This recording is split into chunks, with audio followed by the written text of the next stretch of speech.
Well, everyone, welcome to the Smart Start Best Practices for Vendor Events webinar. And I am so excited to introduce our guest today. She is someone who has built a business, started small, built it through vendor events, and now has a brick and mortar business. So she's an excellent example of she's been there, done that, and someone that we're going to ask a lot of questions about today. I'm going to go ahead and introduce Ashley Flynn, who was the owner of Gigi's Pet Treats and Take Two Resale Boutique in Pekin, Illinois. And I'm just going to go and I'm going to turn it over to Ashley and just introduce yourself a little bit more and tell me how you got started with your very first business, Gigi's Pet Treats. Hi, everyone. I'm Ashley. I started selling dog treats in 2008. And how I originally started that is in our hometown, we have what's called Art in the Park. At least I think it's a Miracle Festival. I call Art in the Park. And I always had the desire of wanting to sell at these events. I don't know what it was. I just felt like I had a passion to be there. I didn't know what I was going to sell when I was a little kid. But then as soon as out of high school, I was like, what could I do? And for some reason, I came across dog treats. So once I started making dog treats, I was like, well, I can't leave cats out. So I had some cat items too. But my very first vendor show was Art in the Park in 2008. We didn't know what to expect. I made them out of the oven at home, and that we sold on a Saturday. It was a Saturday and Sunday event. That night, Saturday, we ran out of dog treats. And Saturday night, I was having to use my parents' oven because I still lived at home and my neighbor's oven, my parents' neighbor's oven, to make dog treats for Sunday. So it was a huge success. So I just knew that I was meant to do this after that whole event. And I started off just doing that every year, and then it grew into more and more vendor shows. And some were small, some were big, and I've learned over time like what to look for and what shows to do and what shows not to do. Because if you're just making your money back, it's kind of a waste of a time in my eyes. I don't want to waste my time and money just to do little shows. So ultimately I love what I do. But also essentially I was doing it to have extra money because I would pay my way through nursing school, give me fun money while I went to nursing school. Then over time, I was like, I love this. I want to do this. I want to run my own small business. So I took a year off of nursing in 2023 to spend with my daughter, and my parents approached me about opening my own store because I was going to do it with or without them. And they're like, we want to do this. We want to help you because they've always owned small businesses. So it's been in my blood. Um, and that's how Take Two was created, because I knew in my hometown, just from doing events, that dog treats itself wouldn't pet treats itself. I don't like to leave out cats. Pet treats themselves would not, make as much in a brick and mortar. So I'd always sold clothing online as another outlet to make money. And I also thought about doing the clothing at vendor fairs, secondhand clothing at vendor fairs, but I had to wrap my head about getting how am I going to do this? It's going to be a lot. I'd have to rent a U-Haul. It's a lot to think about. So, I did that comfortably online. And so I merged the two together and opened a brick and mortar last year. And that's how it's all created. I love how you kind of took it as a business first approach. A lot of people do vendor fairs as something they think about, oh, it has to be like a hobby that I want to take. And now I'm going to sell a vendor fair, or I'm going to try this. You were very specific and you went looking for a business idea you wanted to own a business. And so you went after something very specific and you tested, and obviously your first time out was a success. Then that's amazing. And the fact that you just made it happen. Like, okay, but I can just imagine you knocking on the neighbor's door. So can I use your oven to bake dog treats? I love it. And that's what an entrepreneur does. You just get it started. You just do what you have to do. Um, so my first question was going to be, how did you choose your vendor business? But that was obvious. So you knew that you wanted to do that vendor business ahead of time. Um, you mentioned something very important. So from that day and you found out that was going to be a success. And you're like, okay, I need to do this more often. As you said, there are lots of vendor events to go to. And you kept in mind something very important that I think everyone needs to know. You went at it from the aspect where I just don't want to break even. I'm here to make money. This is a business. This is not a hobby. This is a business. So how did you choose from that day? And maybe it was a learning experience perhaps, but how did you choose what events to go to from then on? Honestly, I'd watch I'm trying to think back in 2008, Facebook was even still huge. I'm like, how did I do that back then? I obviously knew Art in the Park, like I went to the vendor shows, but that's even different now these days. You have to be really careful. Like if for me, for instance, doing dog treats, Art in the Park does not allow you. You can be on the business side, but they say that since it has to be in 2008, it didn't have to be regulated by Illinois Department of Agriculture. Now it has to be, regulated by, I have to have all this licensure and everything through Illinois Department of Agriculture. So now some art fairs don't let you do that. Vendor festivals don't let you sell dog treats unless you're on the business side because you have to have all the licensure. So that's been a lot of trial and error there. And I really don't do any more vendor shows per se because I have my own brick and mortar, but I would find, so one of the things I left out is I'd put myself in these little small shops, like there's a place called Picker's Daughter, or Country Nook is in Pekin, Picker's Daughter's in East Peoria. I'd be in these little places where I'd rent a booth. So I'd almost be so strategic on where I would do shows. Like So Chic and Morton, she has shows at the Paradise. So I would make sure when I do my show at the Paradise that I'm in East Peoria, I would promote that I'm at the Picker's Daughter, whether that hand out my card and it would say where I'm at, or hand out the Picker's Daughter card and say, you can find me here. So I would think, okay, where's my crowd coming from? Are they going to be from Pekin? Are they going to be from East Peoria? And promote myself at that store that they could buy my treats. But So Chic, it's expensive. The ones that are more expensive to do, like she's anywhere from $100 to $250 a show, but she promotes and she starts promoting early. I watch out if they say first time show. I'm a little hesitant to doing a first time show because it's their first time trying it out, and most likely not a whole lot of people know about it. And if it's not like somebody that owns a brick and mortar or has ever done vendor shows, there's a lot that goes into it, a lot of promoting, a lot of things. So you want to watch for that. Um, Churches, I learned that the only people you're going to get most likely at a church is the people that go to church or their family members. And it's not always profitable. You meet new people. Like I would go to these shows and think, oh, one new customer is going to be great. But now that I've gotten gone down the road, it's like, I need like 20 new customers. But the bigger festivals, definitely, if you can do it, highly, like Spoon River Drive, farmers markets are a huge event. You find these businesses that have been established for a long time, like So Chic and Morton. She runs amazing shows, and just meeting, talking to the other people around you, and going maybe to like the Picker's Daughter and like Rick's Pecker's Palace.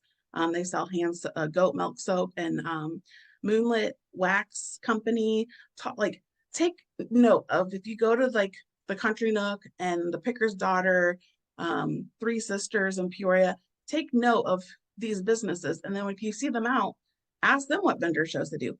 I found that all these people, they're not trying, even if you sell the same item, they're usually very kind and want to help each other. And it's been an amazing community to be in.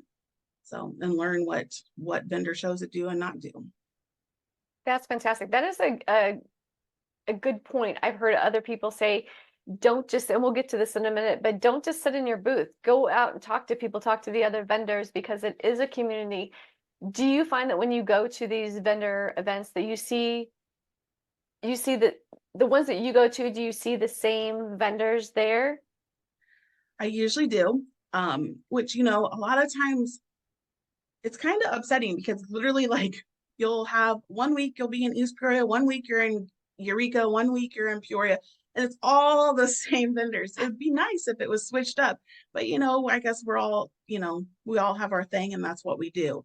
And I mean, I've been successful, all the ones that I am with them at, but we're like, we come family because we all just know each other. We see each other one week to the next week. That's fantastic. So you mentioned the ways to find events is asking other vendors, Mhm. asking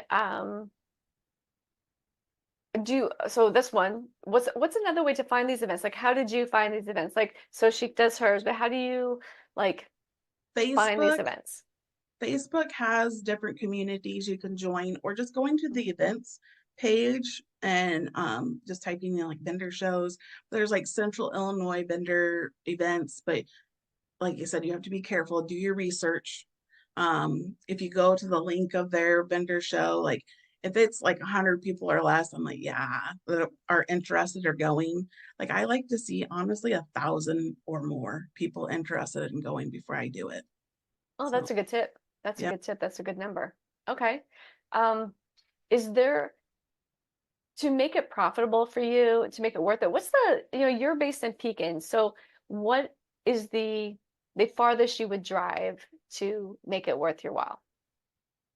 Is that in? Um, the furthest I have driven personally was Bernadotte, Illinois, which I think is about 45 minutes from me. Um, and it's Spoon River Drive. And I mean, so many people do good at Spoon River Drive, but you can go to like Spoon River if you can get into wherever. Um, what is it? There's Farmington, London Mills, but any of those big events you're gonna do. Even, and I would always get down on myself if there was another dog treat place. It's like, oh, we're not gonna have a good day. Like it's not gonna, but you still do fine.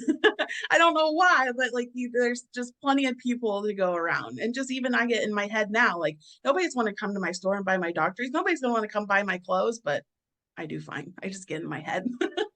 This is true. People think that, and you could have, and I like in a community, and whether it's a community, a Main Street community, or if it's in a vendor community, collaboration over competition.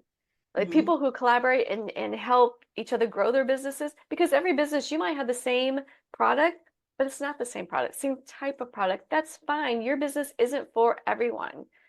And I love when you have different, the different types of businesses and they have that attitude. And I think people realize that and people feel that. People do business with people that they want to do business with. So I love that. I love that you say that. That's so true.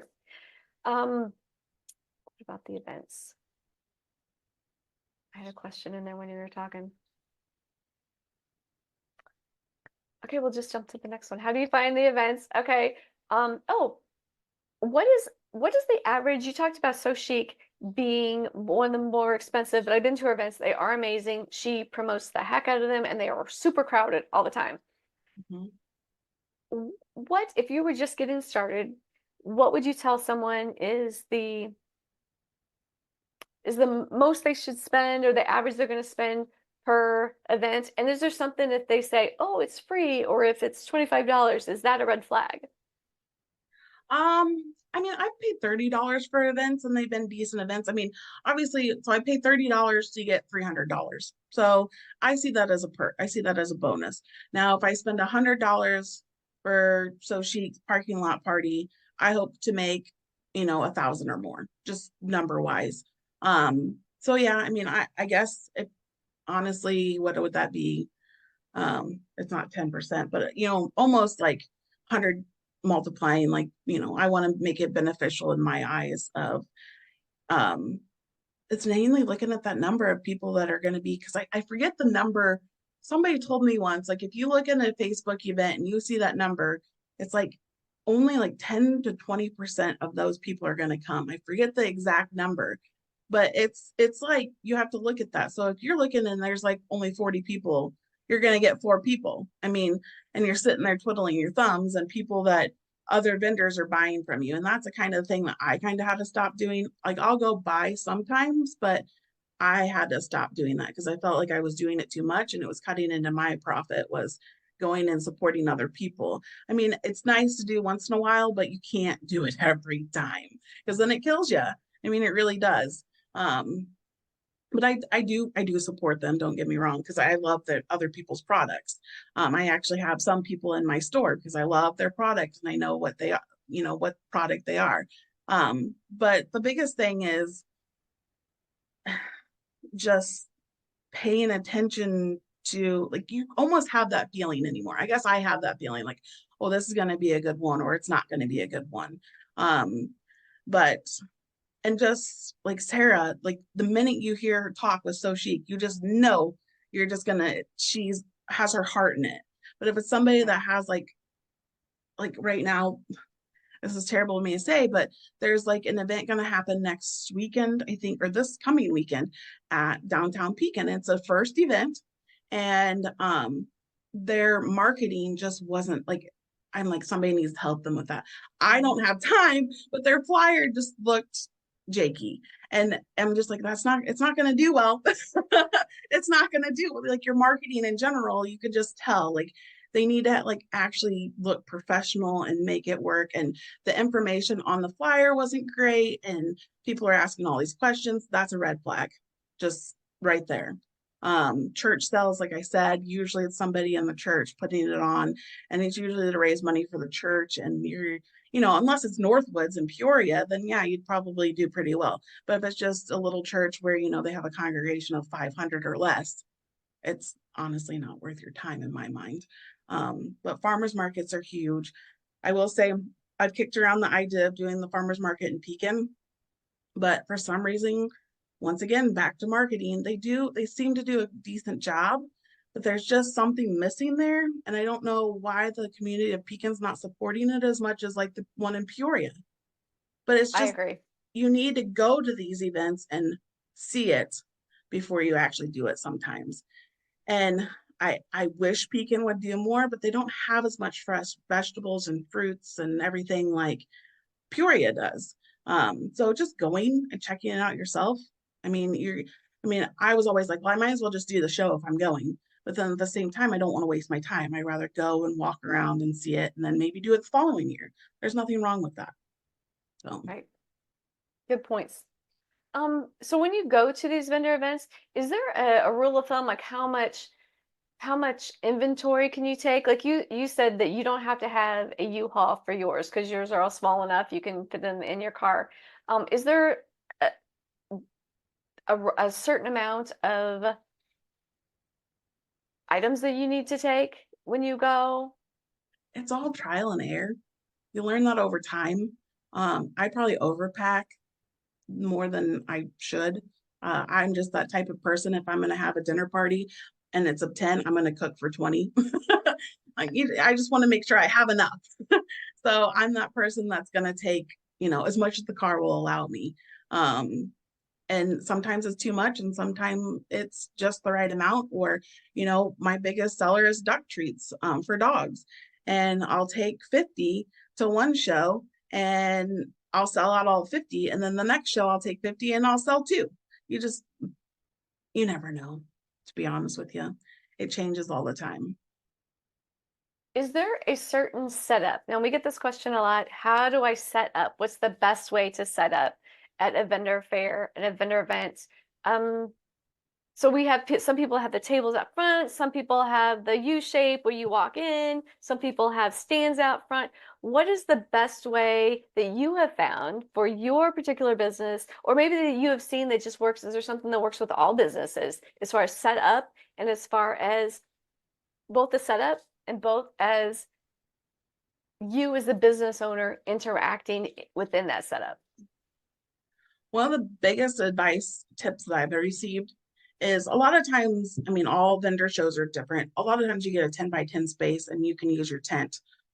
So I recommend in a driveway or wherever you have space in the yard, wherever, tape off a 10 by 10 area, put your tent up. Because you're most likely, most shows, you're right next to the next person. So you don't have much room to expand. Tape it off and set it up before you go. Take pictures on your phone, see how you liked it to make sure you set it up the next way. And also it's going to go faster. Because that's another thing in my mind. If I'm going, that's like, so if a show is 4 hours and it takes me an hour to set up, that's still another hour that I profit wise, that I'm thinking in my head that I got to pay myself for that hour per se, that I wasn't making money. So the quicker you have all that set up, ready to go, in mind how you're going to do it.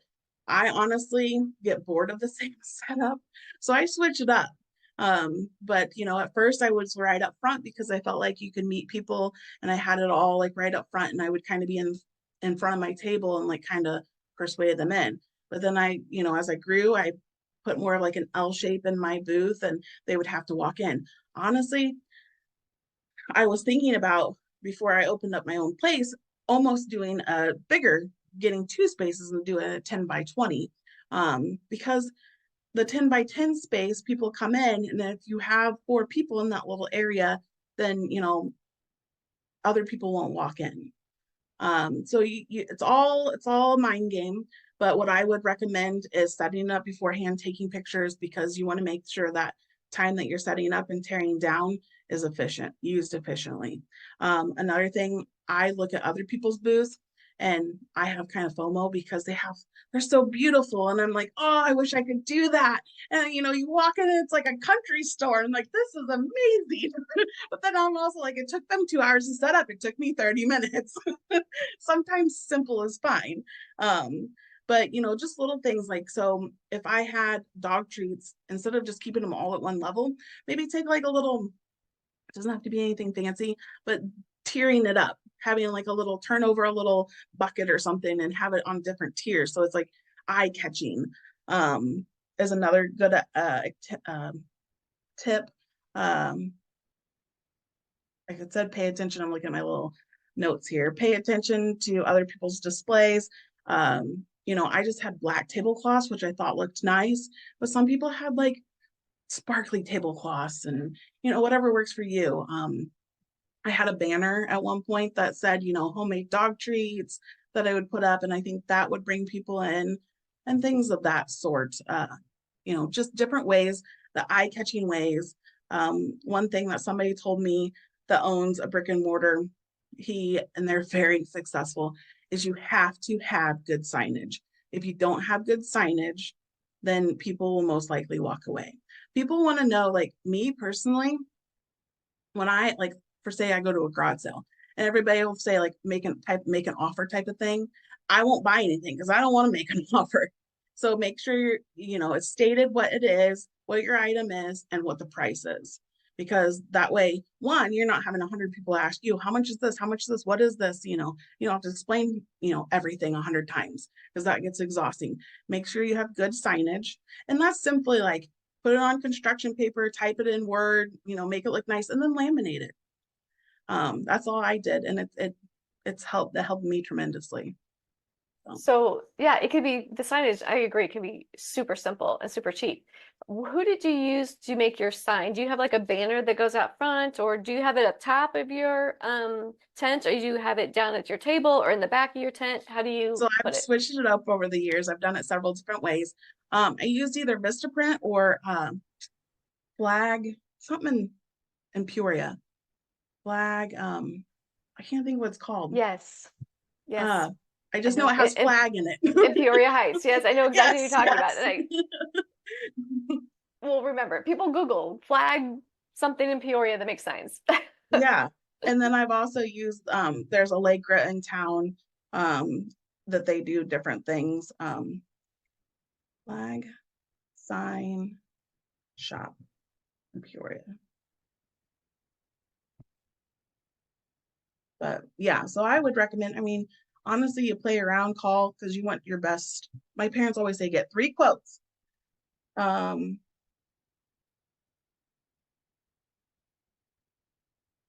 not popping up.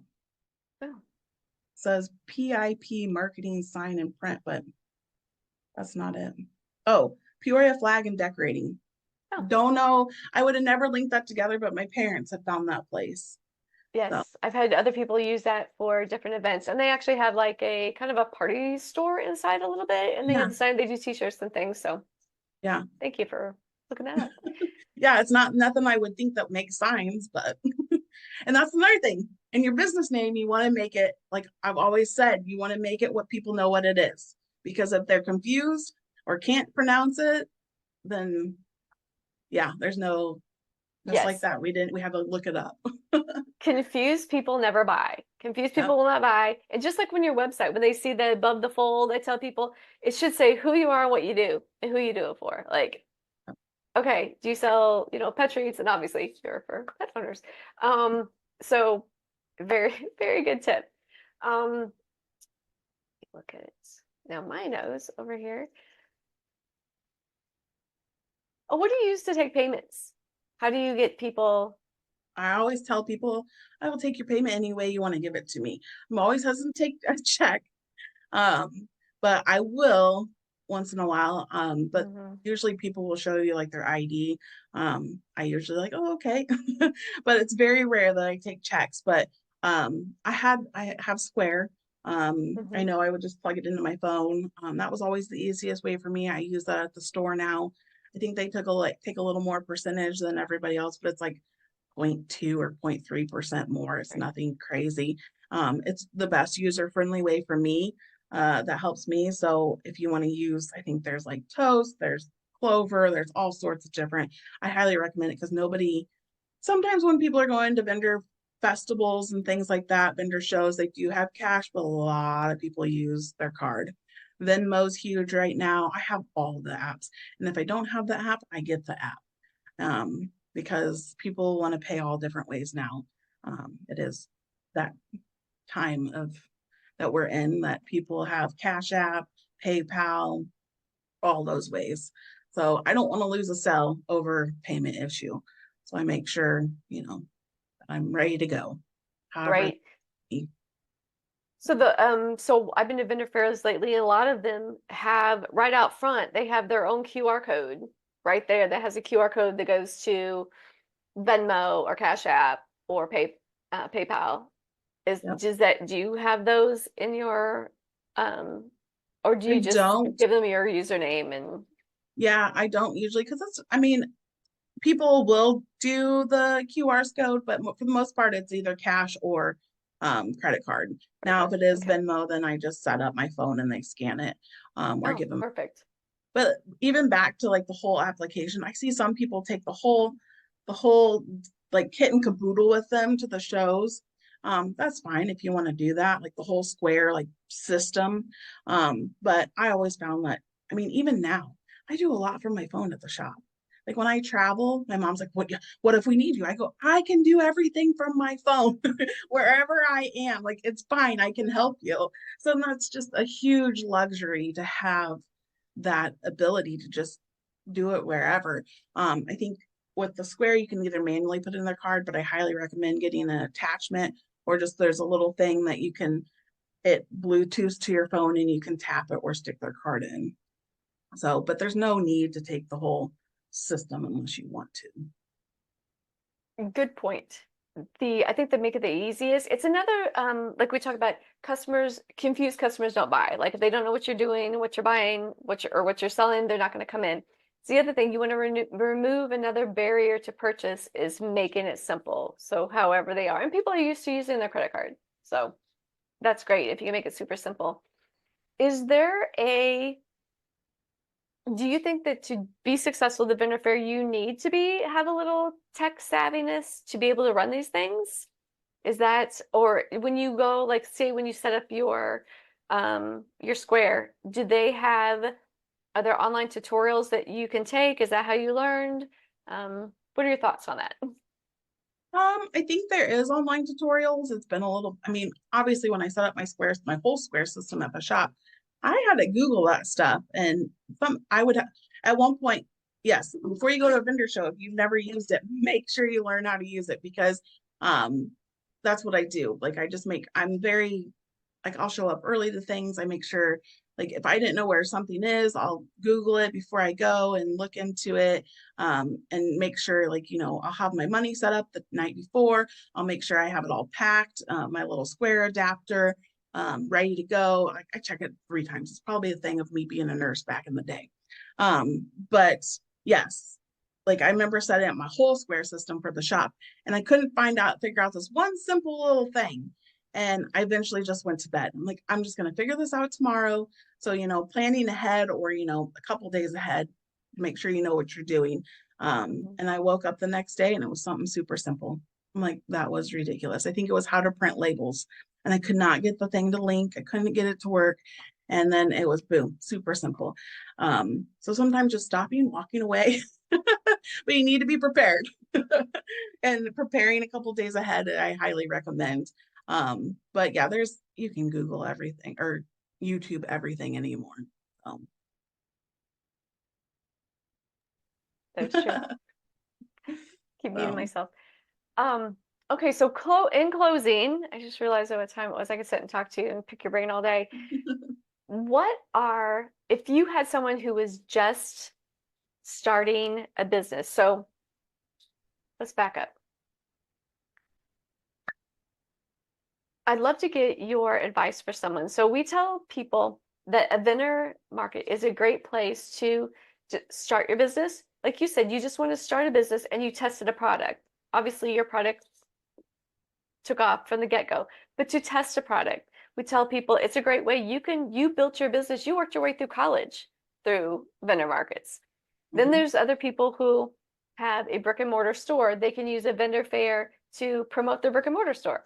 mhm. So what is your advice to maybe any or all of those groups? And maybe it's all the same, like to get started. What is your advice on getting started? And is there anything else that just comes to mind that you didn't get to share that you would tell people that are in any of those camps? Getting started, friends and family are always your biggest supporters. And if they don't support what you're doing, then obviously there's something like, I guess I should say my friends and family are very supportive. So, if they don't think it's a good idea, then maybe you should rethink your idea. Also, what's going to set you aside differently from everybody else? Like I have dog treats. I had back in the day, which I don't do anymore because they were my own creation, and there's a whole long story behind that. But it was bacon cheeseburger. That was my top seller. But there was a whole process of making this bacon cheeseburger dog treat that I was like, I'm over it. Let's find a new top seller. And we went with duck.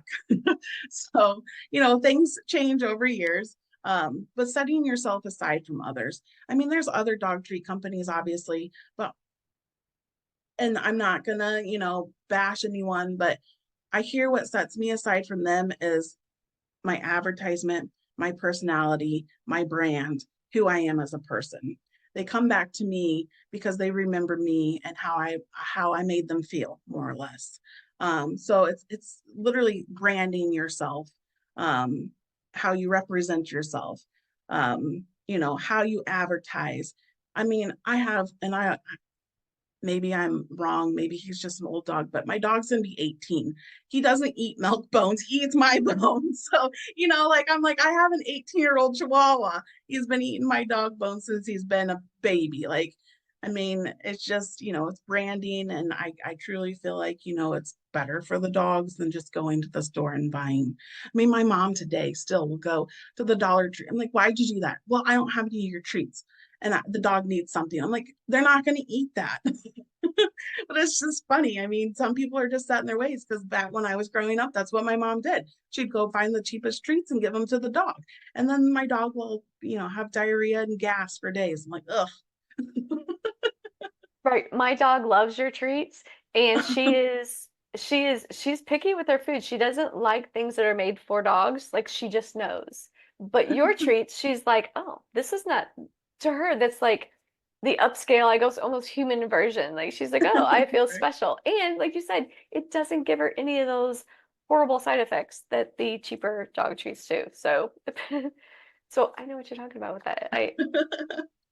Um, you said a couple very interesting things I want to make sure that everybody gets that we have talked about with your other business. Now, you have brought Gigi's Pet Treats can now be found in your new brick and mortar business, the Take Two Resale boutique. So you have made that people can still get them at the boutique, but something that I want everyone to know, Ashley has done this very good like Gigi's and with Take Two. She is the brand. She wears the brand. She is, when you see her, right now her business is a resale boutique. It is an upscale, bougie resale boutique. When you see her walking around town, you're like, where did you get your outfit? She's always dressed in the cutest stuff, but it's stuff that she has and she knows how to put that together. So she is the brand. And so when you are in your booth, you need to be the brand. You need to be the brand. And you need to be that friendly person that people do business with people that they like, know, and trust, right? Mhm. Um, so this is going longer than I thought, but we have so many questions. When you are working your booth, and I've seen people say that there needs to be, I've heard other people that run booths, and just from experience going and being in vendor fairs, there's those either the people who sit behind the table and never speak, or the people out front who are just yelling at people to come in the booth. I believe that there there is something in between there. What have you seen works as far as how the business owner acts in their and responds and interacts with their customers? My biggest thing is I love to smile. I love to say hi to everybody that walks by, whether they want to come in my booth or not. That's up to them. They obviously see the sign and know if they want to come in or not. I am not a pushy person. I'm not a salesperson. But I will tell you, I've dated salespeople. Like my ex-boyfriend used to help me back in the day, and I tell you what, my my percentage was probably through the roof when he would help me because he was so good at selling things. I'm like, how in the world do you do that? But I mean, I do fine without that too. But it was just amazing to watch him in his element and do it. I'm like, I wish I could be like that. He wasn't too pushy, but he was just like, I think you need this too. The dog will really like that. And how about this? And I'm like, wow.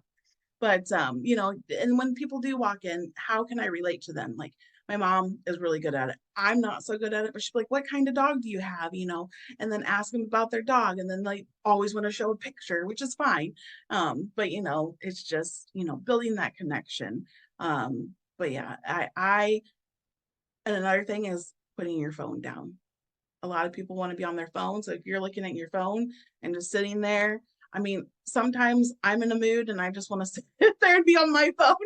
So I mean, I know when my cells are going to be down is the way that how I look have my appearance. But if I'm sitting there greeting people as they walk by, I feel like it goes pretty nice. I'm not, and sometimes I'm out walking around to stretch my legs, and they'll be like, "How are you today?" But I'm like, "You need to come buy my product. Come in here." You know, like I said, if you have good signage, then they know what you have, and if they want to walk in, they'll come in. I love that. Yeah, that's true. That's true. And I've heard somebody say, if you're not engaged in your business, your customers won't be engaged in your business. Like you don't have to be like bringing them in and yelling at people, but don't be on your phone. Just simple things. Don't be on your phone. Be friendly. Just be a normal human being. Ask about the dog. Ask about, the weather. And you're There's and you're still gonna have people that say you're not enough. Like I had a bad review. I just went to on vacation for a little bit and I came back. First thing I came back to was somebody said, I'll never be going back to that store again. And I messaged them and I was like, why? And they're like, I was like, I'd like to know when you were there because I didn't know if it was when I was gone. They're like, well, I didn't appreciate how you were restocking while customers were in there. Well, we bought things and we really loved them. I was like, I restock all day long. Like I'm not going to stay late just to restock. Like I'm there. I thought that was a good thing, but some like people I guess view that as a bad thing. I don't. It was really weird. Like, but she's the only. It's only been like one person that has said that. So I feel like I'm doing things okay, but you're always going to have. I want to say more or less those jealous people because I don't think, or those people that are just always just going to be negative about something. But That's a but good, yeah, I mean, you're not going to be able to please everyone, and that's fine. You got to kind of get a thick skin and just think about, okay, so maybe, okay, I have to restock. So is there something that maybe I have to restock while I'm talking to someone, or don't turn my back to them? Is there something in there that yeah, it's you could definitely think made me about it over and rethink right, the right. process. You don't have to stop what you're doing because you have to restock, but how can you maybe always take even the worst criticism or like you think that's totally unwarranted, just think, is there a nugget in there that I can glean? Can I turn that into something constructive that maybe it's something that I could do better on, and to have Mhm. that kind of thick skin. Um, Well, I am going to, I had one more question. I will ask the other question. Okay, you mentioned that you took your number one item because I think this is good for anybody, any business. You took your best seller and you quit doing it and you Mhm. found another one. So I think we've talked about this before about the art of the pivot. And that's what small business owners need to be really good at. And we've learned it through COVID or through different things that happen. But this was just because you didn't want to do it anymore, it was not with your time, you thought to make this new product. What advice would you give to people who want to pivot or are in that rut that to maybe find that new item that they need to pivot to? Any advice you would give in that realm? Just do it. Don't be in your head, which I am in my head a lot. Uh-huh. I'm like, you don't want to give it up, but it's so exhausting on you. And if it's exhausting on you, you're going to get exhausted and you're going to get burnout and you're going to get worn out. And that's what you don't want. So you just do it and pray for the best. And it usually works out. If it doesn't work out, then you pivot towards something else.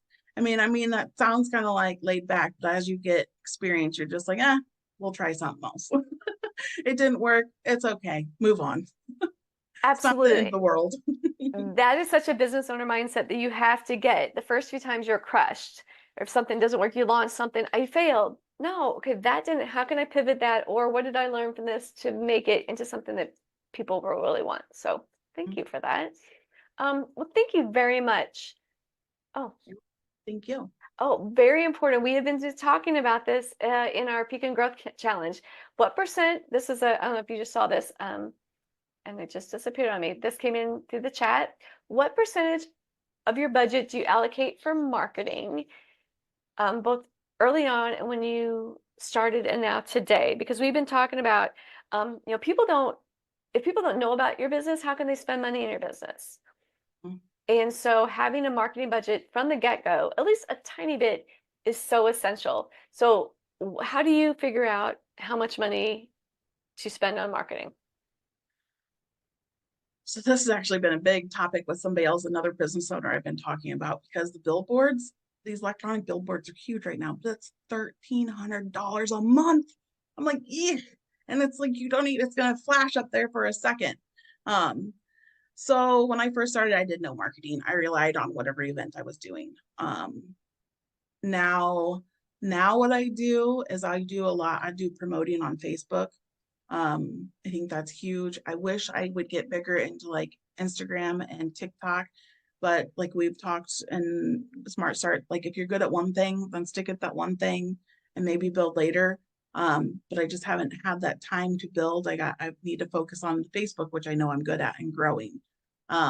That's been huge, just marketing on Facebook. I get so many people saying, I seen you on Facebook or I Googled you. I highly recommend, like, if you have any, like, if you're doing well, talk to a marketing company. I use 309 Marketing. They do my website and they also do my Google Drive. So if somebody looks me up, Googles me, I'm paid to be up top. But that's now, I've only done that since I did a brick and mortar. Vendor events, though, really you should rely on the vendor. Whatever event you're doing, you shouldn't put too much money in marketing. That should be up to looking at the vendor show. Now, if you know like your whole month of where you're going to be, heck yeah, slap that on Facebook and promote the crap out of it. I'd only do like weekends is a huge thing to promote. I'll pay like $10 a day to promote Friday, Saturday, Sunday, Monday. This past weekend would have been good because it was Easter. People are at their families sitting on their phone. It's going to sponsor that. So it's all about playing the Facebook game, algorithm thing, staying active on Facebook. This company, this other guy I'm talking to that runs a company. I'm like, I looked at his Facebook. I'm like, you haven't posted in 2 weeks. Like, no, nobody knows where you're at. He has a mobile service. I get on those, where is Kona Ice or Nate Dogs, where are they at? I get on Facebook. I know they're gonna have it on there for the day. So staying active and posting. If you post and you get interaction, you almost don't need a market because Facebook's gonna throw you out there to show everyone. Um, Percentage wise, I think it was we talked in Smart Start. It's like 10%. If you think Mhm. whatever you're going to make, it should be 10%. Um, but vendor shows, like I said, I feel like if you're doing the right show, they're promoting it for you. Now, if you're wanting to promote your brand and get yourself out there, um, then yeah, I would go with the 10% of whatever you think you're going to be making, do that. Like I'm getting ready to do an ad. I was just doing a little ad in our little hometown. And even Mhm. I think even now is if you know your shows you're going to do, what is it, the hometown paper? I know Yes. they have one in a lot of the small towns. I know Pekin has one, but even they would, it's like, I think $136 for like a little business card size. If you know what shows you're doing, I don't see any reason why you couldn't promote yourself in those papers. I'm getting ready. We're doing pictures tomorrow, me, my mom, and my daughter at the store, and we're going to have a bigger ad because I feel like if they see us in the ad and a little bit of a bigger ad to spend, double the price to get our picture on there, people connect with that. And, so just little things like that and how it's all trial and error, to be honest with you. But I love that because you know where your people are coming from. Most of your people are active on Facebook. That's why it's so successful. Your people, a lot of them do read the local newspaper. That's why that's successful for you. That would be a great area. It's about knowing those different areas that and I know, where your people are. yeah, and I just did promoting, and I didn't people have reached out to me now that I have a brick and mortar, but learning these things. I mean, exactly like right here, you're learning from me because I didn't know this stuff. Banner Times. It goes to like Olympia, Manitou, and Havana or something. So I'm promoting in that newspaper now. But I'd see looking back, doing vendor shows, like if I was really getting my brand out there like that, Gigi's Pet Treats, there's no reason I couldn't have had Gigi's in there and be like, find me at this show, and this show. They don't care who you are, the newspapers, because they want your money. They want your advertising. They want to advertise for you. You're keeping them in business, which and hopefully is getting you customers too. Now, like Pekin, she does have Mary Haynes runs a small business Pekin page, but it's only for brick and mortars. You can find other ones that are not just for brick and mortars and promoting there too. But that was one of the things I was excited about being a brick and mortar owner. It's like, yay, I finally get to be on the small business speaking page because there's like a That lot of people on that page. that is a great page, like not just to promote your business, to find out about other businesses, and just to like you said, you used it for your customer development. You've like Mhm. read what people are looking for. Yep. And Lily, the girl that just rented our place, she put out there, is there any interest for what this is? And, would there be any interest for a brick and mortar? And her response was huge. We So, so we can talk about that later. That's she's like, how can I do some quick marketing? I'm like, put it on the small biz Pekin page. And then like an hour later, she texts me. She goes, look at my posts. She goes, I think it's positive. So it was overwhelming response. So, but and if you can find things like that, that's free marketing, right, you know. absolutely, absolutely. Well, thank you very much for your time. We went way over today, but there's so much. Like I said, I could pick your brain all day and talk business. But thank you very much. So, where can they find Gigi's Pet Treats and to take to Resale Boutique? How can they find you? Where are you at? And how can they learn more? I'm downtown Pekin at 527 Court Street. We have a website, and everything's on. They can Google me. Everything should be right there on Google. And we're Great. open Tuesday through Friday, 10 to 5, and Saturday, 10 to 2. Great. Thank you very much, Ashley. I really appreciate your time. Thank you.